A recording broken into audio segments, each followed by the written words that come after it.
and Mikefield here, and we are going to overview a tier list, which is done in the collaboration with CloakedGoliath, Ciderlad, and also edited by the local man. So, we have CloakedGoliath here. Hey, what's up, guys? I'm the CloakedGoliath. I stream Darkest Dungeon on Twitch every day. It's a pleasure to be here. Okay, we have Sis as well. Hello, everybody. I'm just Sis, and Plague Doctor is my wife. Lovely. And the editing will be done as OmniPeasant, as I said. Let's just jump to the tiers. So we'll be discussing the tier list of Darkest Dungeon, which is Circus. And the makeshift division that we've done is as follows. So S tier is extremely powerful and irreplaceable in their role. A plus is very strong and reliable above average. A tier is going to be just strong, reliable character. B plus is strong but with some major weaknesses that can be easily exploited. And B, situational and fairly weak. And finally C, if we rank a character as C, is going to mean that it's just not viable. Okay, let's go to PD. Go back to the laboratory. Blood-soaked battlefield is no place for poor girl. Sis, go ahead again, PD. So, because you have a case. Better than Leper. But she's better than Leper. Right off the bat, she's better than Leper. You put her with an occultist, she's very, very, very, very, very, very, very, very powerful. All you are going to think is, well, you pulled her and GG LMAO, because you say that all the time, Mike. And every time you say, I think, I'm going to grab your Polish beard and shake you around. Well, I'd argue. Great. She's fantastic. I'm sorry. Argue. I'm actually on Sis's side with this one. I've been trying to work a comp. I've been trying to work a comp that works well with a Hellion and a Plague Doctor, and you're gonna kill me for this, Sis. That was the first comp I got D1 with. I put Arbalest in the comp. Don't kill me. But I was about to swear. No, don't you dare! Don't you dare play me like that, Goliath. She does very high blight. Back row stress. What? Do you use the back row stress ability on Arbalest? I'm sorry. What? I'm sorry. Arbalest has an ability where she inflicts minus 25% stress. Suppressive fire. I do not use suppressive fire. I didn't go for stress here. I was doing a damage-oriented build. Yeah. I gave Plague Doctor. I gave Plague Doctor Hunter's Charm with the Buzzsaw, the Bone Saw. I mean, and her incision is scary. It is scary powerful. Yeah. I've seen a leper lose a third of its health instantly to one incision. And the fact that she can do that from position 3 while being guarded by her frontliners is absolutely terrifying. The bleed on incision is nothing to scoff at as well. It's 4 per turn, yes. The fact that she can also AoE heal, 2 target, she can heal 2 people at once of all blight, all bleed. Turn 3, use that on your back row against something like a flagellant, and you've literally just killed 40 damage in one move. Yeah, exactly. On paper, her stats are good, but you can't ignore how abysmal her resists are. The only thing she has going for her is blight, I believe. Yeah, she has 70% blight, I think. 5% move resist. What the heck is she made of? Paper? Yeah, you can't do anything with her. You cannot get any sort of move resistance. You can put you need 4 snaps on her to be reliable with that, right? This is why you take her with an occultist, boys. I'm going to a quick secret. I can get 2 people on the back row to both afflicted in one turn. What you do is Arbalest, suppressing fire on the back row, stealth the Plague Doctor. Plague Doctor use the accuracy bombs. 100 stress on both of them. That's a ridiculous combo. Yeah, no, you can do so much. Defend yourself. Yeah, but at the same time, Occultist is very well off just dropping the Abyssal Artillery instead, and he does 80 stress overall with that. It's a completely different thing, isn't it? The Abyssal Artillery is horror. That's the kind of more late game thing. If you're doing this on turn 1, you've got 2 of them, they're going to start acting out off the bat. If you're a stress comp and you're going for, it's just a different playstyle. You know what I mean? True. You really can't. But you're kind of banking on going first, aren't you? Because if you go second and you have a shield breaker, a bounty hunter, she just gets pulled to the front, and your entire plan is, absolutely not relevant at all. You can always see it's not that. It's really not that bad. If she's pulled to the front and marked in that kind of mark comp and she's in danger of dying, you just stealth her, and then you use Disorienting Blast, and that hits for 60 stress and it moves people. And that's usable from position 2. If she gets moved in a damage comp, like Goliath said, you can Incision, but also Emboldening Vapors. If she does get moved turn 1, you Emboldening Vapors turn 1, turn 2. You've got 50% damage increase on one character for the entire game. She's good. As good as that sounds, I feel like Emboldening Vapors is really bad. It's bad, yeah. It takes too much time to charge it. Yeah, no, you can still do it for sure. Yeah. The problem is that she can be moved so easily, and combined with how squishy she is and having no move to be able to send herself back, really puts her at a disadvantage, and she can easily be taken advantage of by the front line. I think one of the most annoying things about her is that no strategy she really synergizes well with allows you to take a character that moves themselves backwards, and especially like a front liner that would do it. So she's just very stranded. What I have got some success with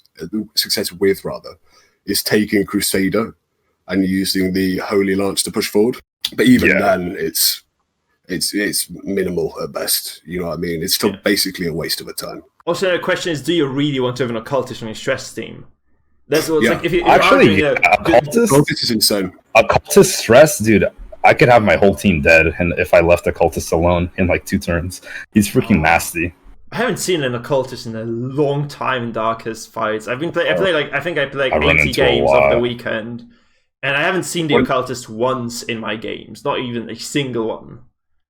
Mm-hmm. I don't know. I run into a lot of occultists. Usually they have the sacrificial Chris, and the Mark. It's either occultist. Mark. It's Mark, but then they also get like the freaking crazy, the crazy horror build-up going. I've seen like 56 horror per turn, or 56 stress. It's like, what are you supposed to do against that? I can't do horror anything. in itself is a mechanic that is so insanely powerful just because of the way stress kills people. You heart attack someone, and then they take their turn horror dead. Yeah. They can't. Yeah. They don't have the chance to heal themselves back up that way. And Plague Dog can do that with her Plague Bombs. That's another incredible thing about her. Like, turn 1, minus 30% accuracy on both backline. That's 20. massive. I think it's minus 20. That's so massive. 20, sorry, minus 20, but that's still a lot. That's very impactful, especially if you're going against something like an Antiquarian or a Houndmaster. Oh yeah, 5 blight per turn on 2 targets. Hell yeah. Her accuracy is atrocious at the same time. So landing landing any sort of damage or any sort of AoE on your opponents with especially like thinking of the Antiquarian specifically, or the Houndmaster, who inherently have very high dodge. You throw anything at the backline and it just bounces back because everybody just dodges that stuff. She's a bit of a coin flip. Yeah. And you cannot really have a Jester to support her here, because Jester just doesn't work with stress. Just doesn't really work with what she really does. So. She has trinkets that do give her accuracy. If you're taking pure stress, you've got Mask and the other one, but that's only +8. But if you're going Blight, you can get +20. Also, her defenses, like think about, like she has very, very low dodge for a backline character. She has no resistance, as we've already said, like no stun res, no move res, a very low debuff res as well, as far as I know. It's like there isn't really much going for her in terms of staying alive in a fight if she gets focused down. Because I really agree with you. If you leave the PD unchecked, she'll definitely wreak havoc in your ranks. But how many people in high ranks leave her unchecked? Well, that's kind of the point. You need to have a team that synergizes around keeping her very well protected at all times. So let's say you've got a cultist man at arms, you can stealth her and then guard her, something like that. But then you're kind of using a lot of moves to save her, right? And yeah, but you are a kind of sustained stress build. You are sleeping on the fact that she's the only character in the game that can cure Blight and Bleed in one on 2 people and also heal someone. So if you've got someone at like Death's Door with 40 Blight and Bleed on them, pop him out, cure his Blight and Bleed, cure your own. It's an effective turn. Also, Shuffle is one of the very few skills that works in a completely random manner, I think. Right? Shuffle is absolutely random. So it's impossible to know what it will do. And I like it being there, like if I use it, it works, but so often it just doesn't work. It just sets up everybody in the very correct positions, right? So I don't know. I really don't. I don't feel like she's strong enough to deserve B+ at best even. Well, I just don't think she's worse than Leper. She's definitely worse than Leper. I think she's strong, but not by herself. So is the leper. You know what I mean? I think they're basically the same character. Well, yes, but keep in mind that a lot of her, leper has more sustain than she does. The Plague Doctor. Well, I would argue it is a big difference. That is the big difference. Yeah, no, you're right. It is a big difference. Leper can keep himself up for 1, 2, maybe 3 turns longer. Plague Doctor needs someone else there to trigger her defensive abilities. Without, no, actually, that's not true. I'm sorry, that's not true. But even then, it's only a +3 heal, and you do clear dots, but you're still vulnerable to extra attacks. You don't have a lot to keep you guarded there. A single house Harry just removes all the healing she did. If her healing was like 5 to 6 or something, even like a 10, I think that would already make her like a reliable healer that you can use on the team, to counteract a lot of this blight clusterfuckery that's going on right now. But as it is right now, I feel like she's just I think like you're kind of slowing yourself down if you pick her up in a lot of those situations. Look, sis, I love Plague Doctor, sis. Like, I love her, but they did her dirty in PvP. Do you think I don't like? They did my wife dirty. Right? Yeah, they did it dirty. Okay. But she just excels. If you let her shine, she will single-handedly win the game for you in literally 1 turn. Agreed. Yep. Okay. Tiers, where do you put her, guys? I'll put her in B. Get over with. Come on, put me out of my misery. I agree. I think she belongs in B. I think she's C, but I got outvoted here. I really think she's absolute garbage. Oh, she's like this dumpster. I love Plague Doctor. She's like triple S tier in my opinion in PvE, but like here they did her so dirty. Yeah, they did her dirty, really. Okay. She's just got all the tech. She has none of the tech that Arbalest has all of. Move on, no one does. To be fair, no one does. Move on. Moving on to... come on, let's do a 2-hour video, Mike. Oh, we can't. Omni is just going to kill us for that. He's going to edit this later. He already has like 40 minutes to edit, so just kind of, wrap it up quickly, guys. BH. Okay. How do you feel about the BH? This professional will murder you for a bite of bread. Scumbag keeps killing my units. Yeah. So I think he's one of the only ones in A+, kind of. He's in a weird spot.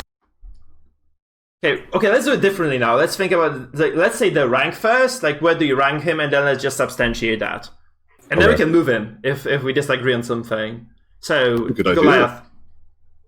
Yeah, I think A+. Against tankier units, Bounty Hunter really falls short. He needs people to bring them low unless they're already stunned or dazed.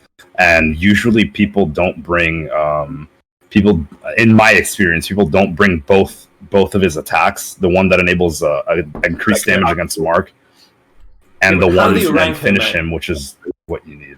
I rank him in A.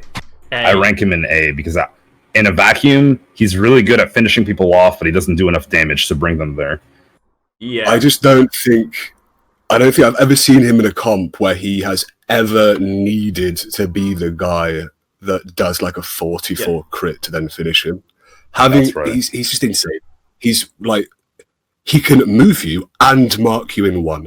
That in itself is an SS tier ability. That's like suppressed. That's the Arbalest cleanse tier ability, in my opinion. Well, he can also. Sorry, sis. I'm sorry. Oh, no. I was gonna say he can also move and daze someone with it. I've seen grappling mitts like all the time. People do grappling mitts and they do the uppercut or the come hither. I'm sorry, I couldn't catch that, sis. If you take the, I don't think I've ever seen him actually without the mitts and the finisher. Yeah. No, I don't know. Like by himself, he's good.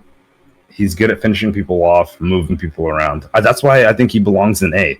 But he can't do all of it by himself. Yeah, which is why come on, I understand what you mean, but he's so insanely just the ability to mark and pull in 1 that makes Arbalest insane. It makes any kind of ranged mark character insane.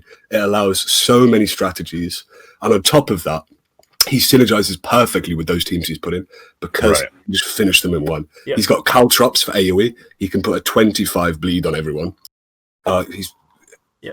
He's just very, very strong. You can't underestimate him. It's like the same deal with the Jester, with the Shield Breaker. Like, you forget about the BH, he just kills your character and the fight is over again, right? So I think like that's the kind of mental mark that he leaves on you. If you play against the BH, you just have to kill him very quickly, or like something goes wrong, or just forget to keep an active healer available for the for this last move on a turn, and suddenly someone is dead and the fight is over. Like, you can't really undervalue how much reliability he brings, I think, because he just has this picture perfect, clean execution every single time.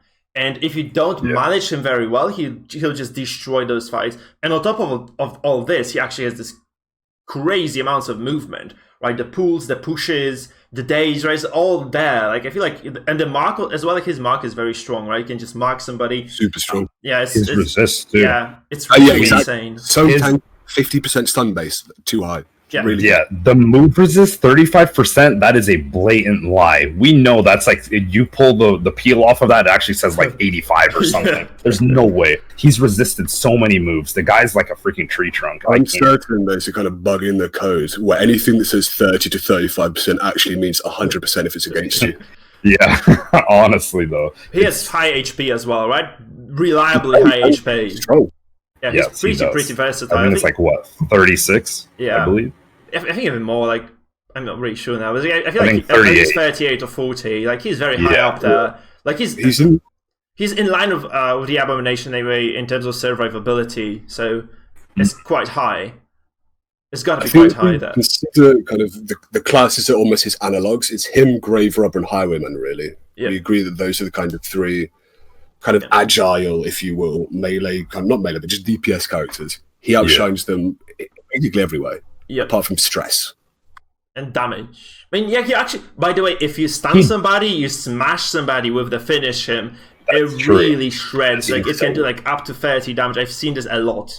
Also, like, he can finish somebody from every rank. If they go to 4th, you can actually either use the hook, or you can use, so come hither, or you can use the caltrops to finish. So wherever someone is, you're never out of his range. Like, it will be a 50-50 rather than 100% kill, but still it is something, right?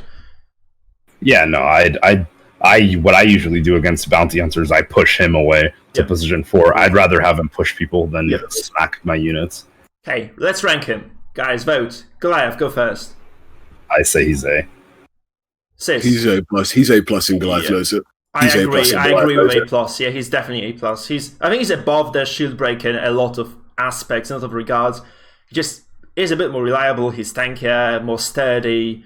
Works in a lot of different contexts as well. I feel like he kind of is in the A+ there. He's this kind of threat that has to be reckoned with. He's almost mini Jester. Yeah. Okay. Now this is my favorite character, which is the Abomination. And okay, we could actually first of all vote about the ranks. How would you guys rank him? Chained, wasted flesh. Just the tier. Which tier do you think he belongs in? A+. I would give him an A right now. I would also give him an A, just because his resistance is very low. Yep. He can be chain stunned pretty reliably. Not even chain stun, just killed off so quickly. Like, he dies turn 1 if people know what they're doing. Like, actually, like, the launch from the Grave Robber and a single other source of damage, and he's dead. Like, he's dead to rights. And he works in a lot of compositions, right? He has like a lot of different abilities. So, like, the broadest skill set out of all those characters, because he's the only character that can transform in the base game, right? He's the only one. He has like double skill sets. So he has like a ton of different options. But at the same time, he just dies so quickly. Like, he's extremely squishy. He's vulnerable to pushes, to stuns, to bleeds. He just is killed off very, very quickly and easily if people know what they're doing. And you can just chain stun him, right? You have a Vessel with this 50% buff to stuns. And you can just keep him stunned for the duration of the fight. I've had my Abomination just stand there, do nothing for like 6-7 turns in a row until he finally got freaking lucky and, freak himself out of the chains. So it's just ridiculous how easily you can control him. But if you do not control him, then you can obviously, like, he can actually do a lot of different things. Like the pushes, the stress. We actually calculated this on stream once. He does 100 with the right item with the Wretch's Cloak, he does 128 stress with Hara overall. And this is a free move because he can transform and do something else. So on top of all this, like, he has like a free Hara AoE that's insanely strong. It is very strong. This is why him being shut downable whilst obviously terrible, like if you're going against a pure stun vessel comp, you're going to hate your life. It's going to happen. But you're not going to play the game, all you really need is those. To be honest, you need one turn at the start, and then hopefully you'll get popped out of that transform just with like stress or something, and you'll get a free put back in it. Yeah. Well, let's think about it this way. If the Vessel is spending that entire time just stunning the Abomination over and over and over and over and over again, what you've essentially done is taken his Vessel out of the game, taken your Abomination out of the game, and put 128 stress on the enemy team. Yep. But you get that 328 stress. I think he's very, very, very strong. He's got so much tech. He's got riposte. Yeah, he's got actually, he can knock back from third as well. Like, I feel like his riposte is very underwhelming. Most of it is just him inflicting horror. Stress. It's crazy good though. Like I've actually seen people he counters the AOE comps. You don't need to have a grave robber. You don't need to have the highwayman. You don't need to actually use the riposte on the MAA. You just take your abomination, even if he's not really good for riposting anything. You just use the riposte, and suddenly the Houndmaster, the Antiquarian really have to think every single time they use the ability, because they'll just receive like this steady amount of damage over time. It really stacks up. And the Blight is like, I think he riposts like 3 Blights back at you, which is also 2 by 3. 2 by 3. He does 3 on the actual cast of the ability, right? So it's still very high values. I think it's still very high values. I think something that's like super important about when we think about this too is, like you said earlier, he's the only transformed character. He's got all his abilities, which means that it's not like when we're arguing over if riposte is a good ability. He's got it. He's got all of his abilities, And also, it's almost free because you've got a rotation of like transform, do something, transform back, and either like stun or riposte. And I think the fact that he has that option. And these are all kind of free turns. These are all supplemented with the horror he's doing. Yep. So he's just great. He's really, really good. Indeed. You can keep him as a stun, but if you want as well in the later game, he's great. Okay, so voting again. I would say I'm convinced I would put him in A+. Admittedly, I don't have a lot of time on Abomination. Most of my experience is just from fighting him. He's one of my most underplayed characters, but I can't deny that he does have very good utility. And while easily manipulable, I don't think he's easily manipulated. I think that's a really kind of common fallacy. If you start him in turn 1, he gets knocked back 2, because that's the most he's going to get knocked back in 1 turn at all ever. He can slam back in. He's at 2. Then they need to use another movement ability, and that way it's a 2-for-1. And even then, you're still in third. You're in human form. So you can just change anything. Yeah. Exactly. Well, regardless of which form, he can still be chain stunned. His main buffs can come in move resist. Even with 50% stun resist, he's still only at 70. And with your dedicated stunners, he's going to be stuck there, not being able to do anything. But again, like that's the question of how many people run Vestals. How many Vestals have you seen? Well, like I don't run Vestal. One trade in characters. That's right. No, you're right. You're 100% right. But I feel like, in my opinion, I could be wrong, but it's in my opinion, I think losing Crusader to keeping Abomination in check is more important, because he does do a lot of damage. He can stun, he can blight. Keeping him under wraps while still maintaining damage on him, that's a pretty good trade for me. Yep. And you can do it pretty reliably. And you kill him very quickly, and then you can switch targets to somebody else as well. Yeah. So he might not even get to transform for the very first time. He still does have his he still has a self heal as well, which is he does. Yeah, you can just escape. I did actually 2 times, right? Yeah, I did a couple of times. I just escaped to to the 4th position, healed myself up, came back into the fight, and it works. It works. So I think if stun is his only weakness, he's a very, very, very, very, very strong character, right? Yeah. Yeah. So I vote A. I vote A+. A+. Okay, we agree with Sis then. Abom gang. Rise up. The guy actually made a skin of ABOM for my stream. Like he kind of put me in the ABOM. It's pretty insane. Yeah. Okay, we're moving on. So props to Admortain for doing that. Guys, we're moving on to the Antiquarian. Gold. God, I hate her.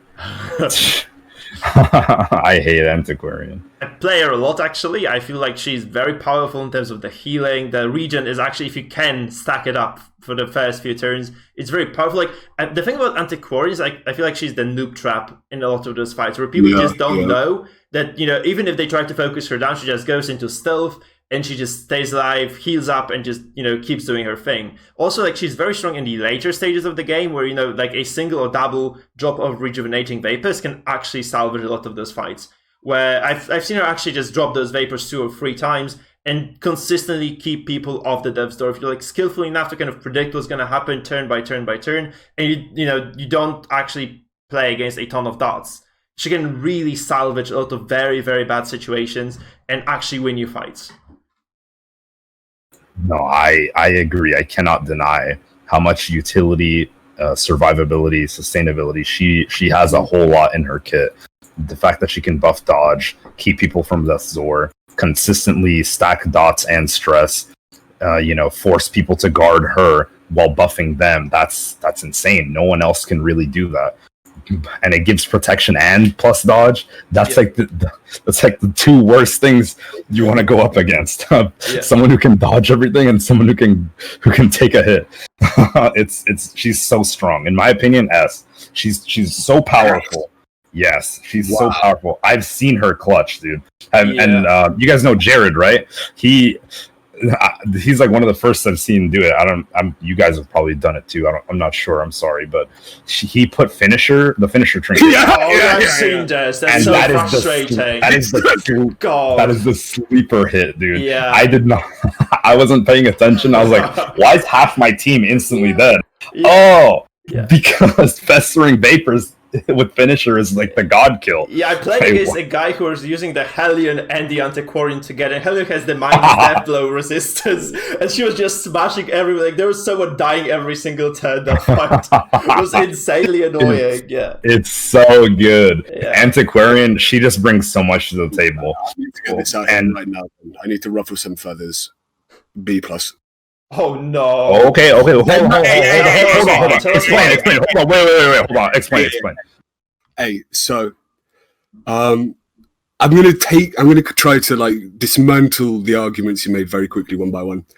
Her rejuvenation, 3 per turn, almost every single AoE bleed blight ability in the game does so much more than that. If that's the arms race, and you are very rarely going against people who aren't running DOT, and if you are, it's a pure mark build, where in that case, she'd be very strong. But I think in that way, that enforces a kind of rock, paper, scissors dynamic to how reliable her healing is. And also, it would take 3 turns to ramp up to 9, and you don't really want to be doing that. The main point of that rejuvenation is so that when you take someone's turn on Death's Door, you proc them out. That's really what you want. Or at the start to kind of cover like the little damage you're taking. But if all of your team is at like 40% health, rejuvenating vapors is just really not a reliable defensive tool or a kind of sustaining tool, especially because there are going to be DOTs on the enemy team. But at the same time, I have to kind of butt in here. I think she does actually slow down the attrition that that the DOTs bring to the fight. She really slows them down very significantly, and also, like, if you're on this kind of semi-high lodge team, she can sometimes just, have enough regeneration on your characters to slowly outpace the dots. So if you dodge, if you resist something, she will actually very often just out-sustain that. So I mean, I would like to say, I'm sorry, sis. I'm sorry for cutting you off. You just want to tell them I don't agree. Dots, I agree. Dots can absolutely counter her. Even with Tears of the Lost, she falls flat against heavy dots. But dots, heavy dots, it's really mild dots. Really even just mild to moderate dots. She Jester. Yeah, she falls flat. But I don't encounter like way too much dots. I see Hound's Harry, but Hound's Harry by itself isn't enough to keep up with isn't enough to keep up with rejuvenating vapors. All in all, as long as you keep someone off death's door, that's all that matters. I think we need to think about turn economy when we're doing that, though, because if Antiquarian is spending her entire turn healing one more DOT than the Hound's Harry's 2x3, right? Or 2x4, maybe. That's 2x. I think it is 2x4. He also is doing stress, so he's winning out of that bargain, yeah. Because most of the times when you've got these like against an Antiquarian or a Houndmaster, she basically a heal is wasted turn economy. It's just kind of wasted turn economy. You're losing a little bit, and they're gaining a little bit.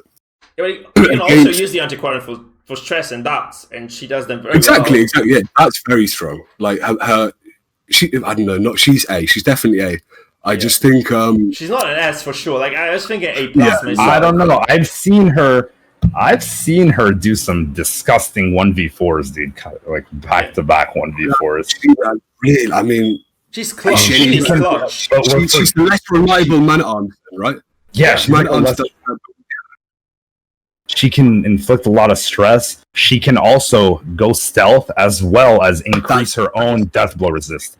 That's an insanely strong ability. And increasing your own death blow resist, you just kill. If it's a 1v1, you just completely invalidated that turn if they already got their attack in.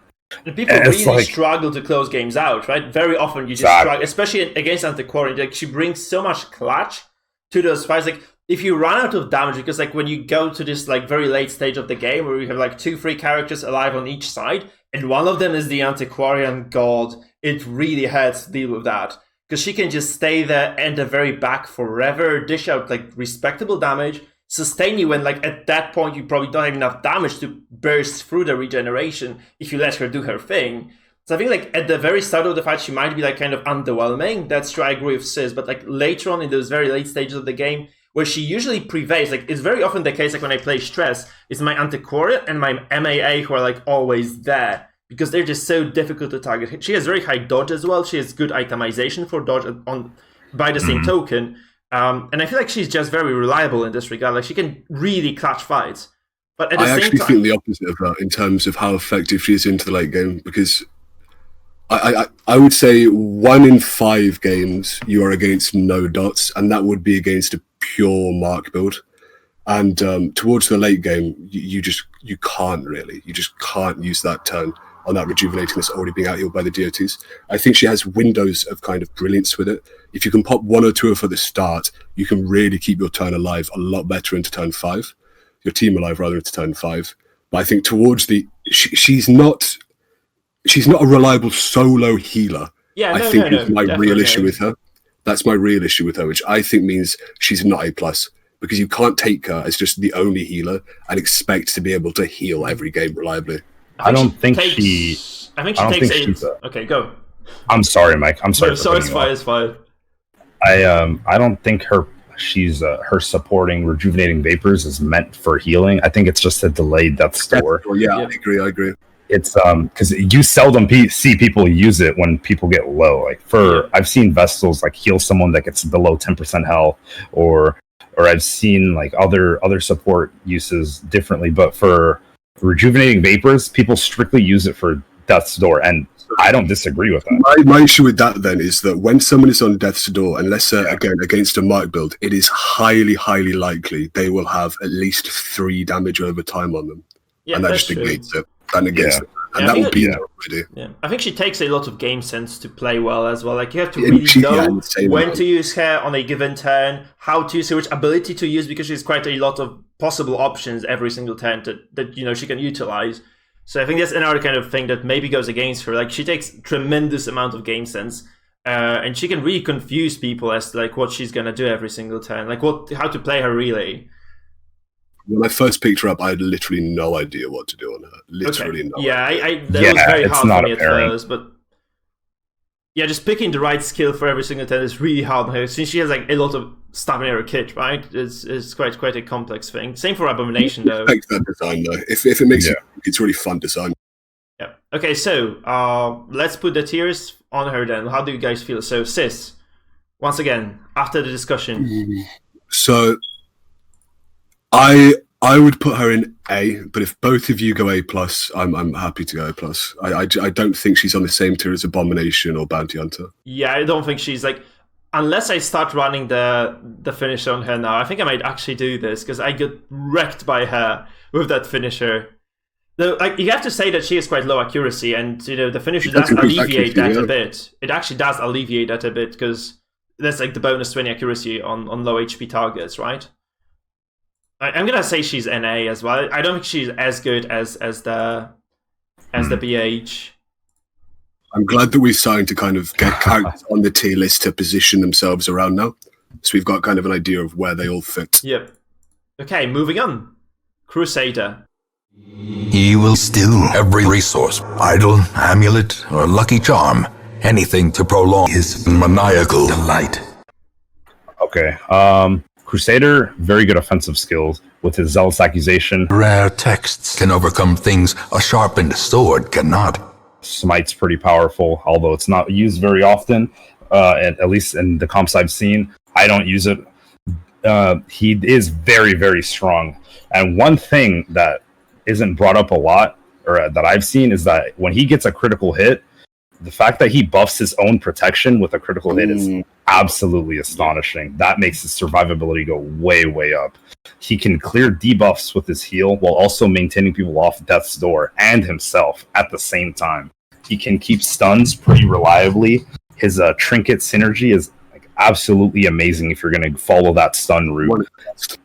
Yeah, one of the best. Plus, it also gives him built-in virtue, which is like that's just like perfect. If you get virtuous, against you.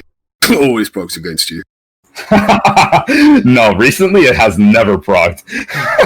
That's like, what? The game forgot about me. I don't know. All in all, I think Crusader is very good. Most of his kit relies on him being in the front position. Holy Lance can bring him back while still doing some pretty good damage. And it works with his sword as well, because it's a melee. It's a melee move. I think he belongs in A, only because there are some big weaknesses with him. He has some good resistances. What are his weaknesses? You can still move him back pretty well, and if you don't have Holy Lance, he's staying there. Yeah. You always take. Let's be real. I tried to make a build of that Holy Lance, but you always. I've seen someone do the stress heal flag. I forgot what it's called instead. It was doing all right. Ability that no one uses either is the virtue chance. Yeah, you might just pop down someone, get a 15% chance. It might be worth it, but not that. I think you always take. Keep in mind, Crusader's worst enemy is also himself. Yeah, an enemy Crusader can just chain stun him. No one else will be able to play Crusader just because they're busy fighting each other.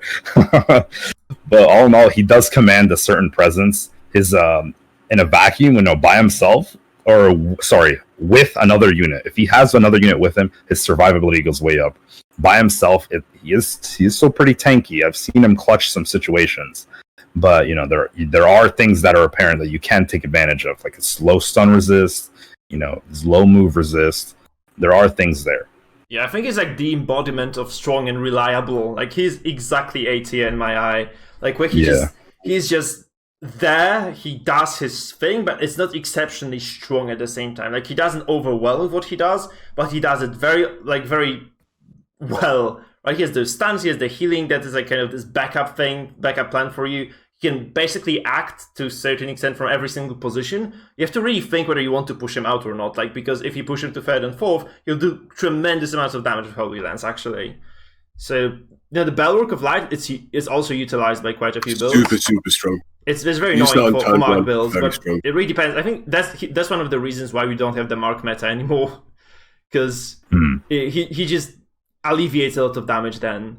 But he's really bad against darts. Like, he has very high bleed resistance, but at the same time, Blight just kills him off. And there are quite a few Blight damage dealers on out there. Like, he gets targeted down by the Shield Breaker, for instance, or I guess even a Flagellant can bleed him to death very easily. Like, sure, he resists some of that, but like, you take 9 bleed to the face, you just die slowly. And he doesn't really have that much power, like, per se. Like, the Zealous Accusation has decent damage, but it's not exceptionally strong. It's like it goes up to 10 or 12, right? So yeah, it's kind of hard to tell for me. I feel like he is the embodiment of A tier, where he just is there. He's a strong, reliable character. He can always fit into basically any team. He'll do his job, but will not really excel at it. Yeah. I think he does. So his role is rarely to excel at something in the same way that you would take someone like Arbalest who excels at single target damage, or Antiquarian who excels like AoE stress or Handmaster by the same relief. What you kind of take Crusader for is that he's very good at everything he does. Basically, he's like the support character for the game. I think I'm going to have to put him in A+, and it's because he's just so multifaceted in almost everything he can do. He has basically the same amount of tech that Arbalest does, just slightly toned down. If you play well with him, get yourself into a good like 2v3 situation, maybe. The most insane is him and a Flagon left alive. You win a 2v4. It's pretty simple. Like, if one of your rank 3 or 4 gets pushed into 2, he can Holy Lance, and that pushes them out. It's not the damage, it's that it pushes them out. That's Holy Lance doesn't push back. Pushes forward. If someone gets pushed in front of him, he can push them out. Okay, no, sorry. Yeah, I was thinking just reset the pushbacks, right? Yeah, sorry. I thought you said. That's a turn economy advantage because you do damage and negate their ability. And significant amount of damage, really. He has very high crit on Holy Lance as well. Yeah, crit's insane. Yeah. He has good itemization as well. You can't forget about like all the items that he has. Like basically, you can use most of the trinkets, the class trinkets of the Crusader to some effect. And there are like quite a few, like the Sacred Blade, for instance, Writ of Execution. They are very, very strong items. And they really give him a ton of utility in those fights. Yeah, no, Sis has sold me. I agree. I think A+. A+, okay, Yeah. Yeah, I've always been on the A+ train. I mean, okay, I actually graded him as A before in my previous tier list, I think. So he goes up to A+. I think he deserves the spot here. Crusader is one of the characters that is most kind of gimped out by the fact that you're only allowed to take 4 abilities. If you could take 5 or 6, he would be S tier. Okay, let's just say Crusader does have a mod for PvE where he can use all his abilities, but he's like the only guy on the team, and it's working out pretty well. Have you seen any of the other characters get that mod? Hey. This man bound to singularly striking young woman. Fitting. Guys, this is it for the first part of the tier list. I hope you enjoyed watching it. Stay tuned for more. Remember, all the links for our socials are provided in the description below. If you enjoyed the video, remember to follow me on Twitch, subscribe to me on YouTube, follow Goliath on Twitch as well, and also go to OmniPeasant and give his Mimi channel some love. Thank you guys so much. See you around.